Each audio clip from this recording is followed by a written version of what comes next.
Welcome students. आज हम अपना नया टॉपिक पढ़ेंगे, कविता के बहाने। यह कविता कुंवर नारायण जी द्वारा लिखी गई है। बच्चों, कविता के बारे में पढ़ने से पहले हम सबसे पहले उसके कवि के विषय में जान लेते हैं, कुंवर नारायण सिंह जी के बारे में। कुंवर नारायण जी का जन्म 19 सितंबर 1927 में उत्तर प्रदेश के फैजाबाद जिले में हुआ था। ये तीसरा सप्तक के प्रमुख कवियों में रहे हैं और सन 2009 में इन्हें साहित्य जगत के सर्वोच्च सम्मान ज्ञानपीठ पुरस्कार से सम्मानित किया गया। उनकी कविताओं व कहानियों का कई भारतीय तथा विदेशी भाषाओं में भी अनुवाद हो चुका है।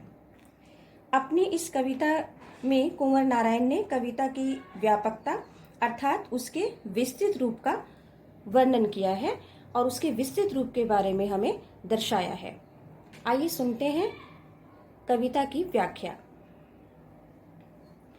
कविता एक उड़ान है चिड़िया के बहाने, कविता की उड़ान भला चिड़िया क्या जाने। बाहर भीतर इस घर उस घर, कविता के पंख लगा उड़ने के माने, चिड़िया क्या जाने। बच्चों, इस प्रसंग में कवि कहता है कि कविता भी चिड़िया की तरह ही उड़ान भरती है, लेकिन कविता की उड़ान चिड़िया की उड़ान से अलग है। क्यों? क्योंकि चिड़िया की उड़ान की एक निश्चित सीमा होती है, जबकि कविता अपने अंदर अनेक भावों और विचारों को लिए हुए होती है और उन्हीं भावों तथा विचारों की उड़ान से वह अपने रूप को व्यापक बनाते हुए आगे बढ़ती जाती है। बच्चों, पता है कवि जब कोई कविता लिखते हैं तो उनके मन में कई तरह के विचार और कई तरह की उनकी भावनाएं जो होती हैं वो अपनी कविता के रूप में वो उस चीज को डालते हैं और जन जन तक अपना संदेश कविता के माध्यम तक पहुंचाते हैं। इसी कारण कविता की जो उड़ान है, ये कहा जाता है कि कविता का जो रूप है वो बहुत व्यापक होता है और उसकी उड़ान दूर दूर तक होती है, यानी वो दूर दूर तक पहुंच सकती है। तो इन पंक्तियों में जो कुंवर नारायण है वो कविता की तुलना चिड़िया की उड़ान से करते हैं। क्या कहते हैं कि चिड़िया की उड़ान जो है वो सीमित होती है। क्यों? क्योंकि एक निश्चित समय अवधि के पश्चात चिड़िया के पंख जो होते हैं वो उसमें वो थक जाते हैं और वो अपनी उस अवधि को समाप्त होने के बाद उनकी जो यात्रा है वहीं पे खत्म हो जाती है।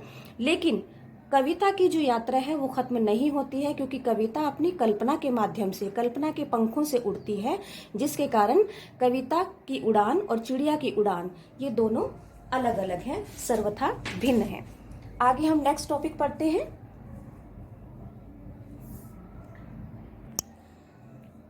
नेक्स्ट है बेटा, कविता एक खिलना है फूलों के बहाने, कविता का खिलना भला फूल क्या जाने। बाहर भीतर इस घर उस घर, बिना मुरझाए महकने के माने, फूल क्या जाने। इन पंक्तियों में कुंवर नारायण जी कहते हैं कि कविता जो है वो फूल से भी, फूल की जो फूल का खिलना है उसके खिलने से भी सर्वथा भिन्न है, क्योंकि फूल भी एक निश्चित समय के पश्चात खिलकर मुरझा जाता है, किंतु कविता अपने असीम कल्पनाओं को लेकर, अपने असीम भावों को लेकर विस्तृत रूप से आगे बढ़ती चली जाती है। इस प्रकार कविता का जो रूप है वो व्यापक है, जबकि फूलों की एक निश्चित सीमा होती है, खिलने की एक निश्चित समय अवधि होती है।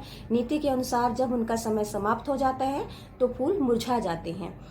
इसी कारण कवि यहाँ कहते हैं कि बिना मुरझाए, कि कैसे बिना मुरझाए कविता आगे बढ़ती जाती है, इस प्रकार कविता कैसे महकती है, इस चीज को फूल की महक भी नहीं जान सकती। नेक्स्ट आते हैं बेटा।